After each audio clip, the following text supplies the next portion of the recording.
How often should student athletes post on social media? Joe, I don't think there's an exact answer to this question. I think you want to make sure that what you are posting on social media is applicable. I don't think you need to go crazy with it. We see a lot on Twitter of kids posting, other stuff from their teammates, supporting their teammates, which is awesome.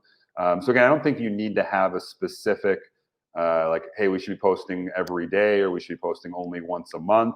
I think it's going to fit for you. Obviously, during season, you may post a little bit more because if you have maybe more highlights or more stats or anything that you should be sharing about yourself that may be a little bit more active during the season. But even in the off season, you can post training stuff. You can post inspirational or motivational type stuff. So again, I don't think there needs to be a number in terms of, hey, I need to post twice a week or I should only post once a month.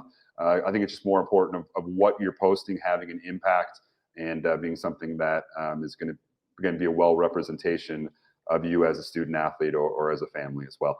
Let's go to Camino's question here. This is another good one here. Tips on tweet posts, verbiage, or DMs.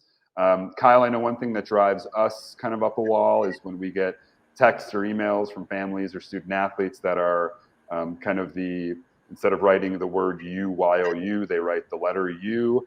In terms of verbiage, I think that's really important. Again, you want to present this as if you were professionally, putting yourself out there and not being too slangy, I guess.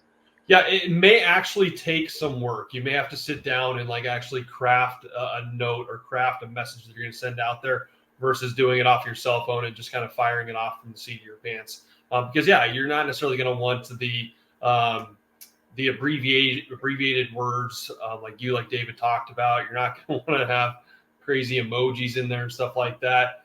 I mean, kids are going to have that stuff for their friendly posts and whatever it may be. But if it's something to a college coach, if it's something that you're trying to look at and take very seriously, you're going to want a certain decorum to. You're going to want a certain level of platitude to it to make it look realistic and make it look presentable. Because for a coach, they're also looking at you as a student. And if they're seeing someone who doesn't sound very smart in their posts, they're probably going to worry a little bit about what kind of student athletes is going to be in the classroom. Is this going to be someone I'm having to chase down to go to class and do their homework, all sorts of stuff like that, which may not be the case. It could just be a tweet that they sent out, but you don't want to leave any sort of doubt in those types of scenarios. So with anything like that, just make sure it's cogent, that it reads well, that it's specific. I know Twitter, you have a specific amount of words or characters that you can use. So you may have to spend a couple times revising it, rewriting it to make sure that it makes sense and fits into the specific amount of characters that you have. Might take a little bit of time, but it'll be better for it. Punctuation, proper commas, periods, capitalizing the right words and right letters. It's crazy, right? But little stuff like that can make a big difference, right? Again, if coaches are getting hundreds of emails or thousands of emails a week or getting tagged or these messages, again, it's that little stuff that can make a difference. And if you're presenting yourself in a professional, mature way as a student athlete, that's going to stand out to college coaches. Hey everyone, thanks for watching. Click the logo to subscribe to our channel and check out all the other videos on our page for all things recruiting.